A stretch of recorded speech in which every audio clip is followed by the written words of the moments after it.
Begin with the war in Ukraine, where residents in Russia's Belgorod region who have fled their homes due to fighting there have been urged not to return yet. Russian officials say an armed sabotage group crossed from Ukraine and attacked the Grayvoronsky district by the border on Monday. Moscow claims it has now defeated those responsible. Kyiv denies it was involved and said Russian citizens from two paramilitary groups were behind the incursion. We have details in this report. Russian forces have pressed on with a counter-terrorism operation in a border district, a day after what appeared to be one of the biggest cross-border incursions from Ukraine since the war began 15 months ago. The governor of Russia's Belgorod region says drones were shot down over the area by anti-aircraft weaponry. Belgorod governor on Tuesday urged residents not to return to their homes, saying it is not worth it yet.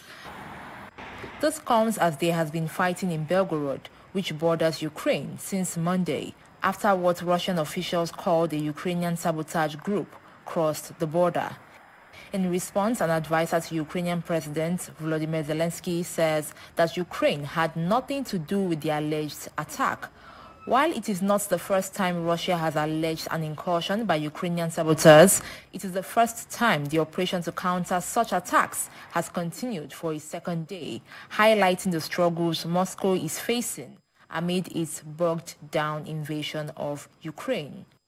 The British Defense Ministry says Russia is facing an increasingly serious multi-domain security threat in its border regions with losses of combat aircraft, improvised explosive device attacks on rail lines, and now direct partisan action.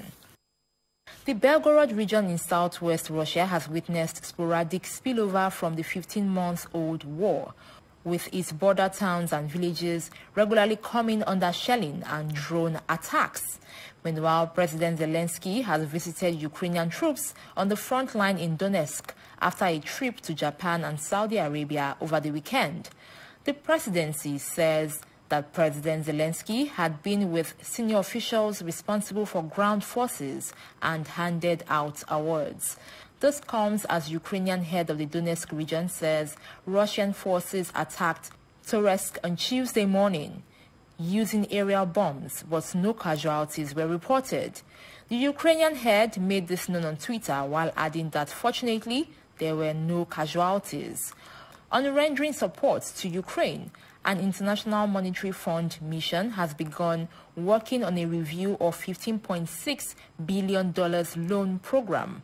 The Ukrainian Finance Ministry said the IMF's 4-year program for Ukraine is part of the $115 billion global package to support its economy as the war continues.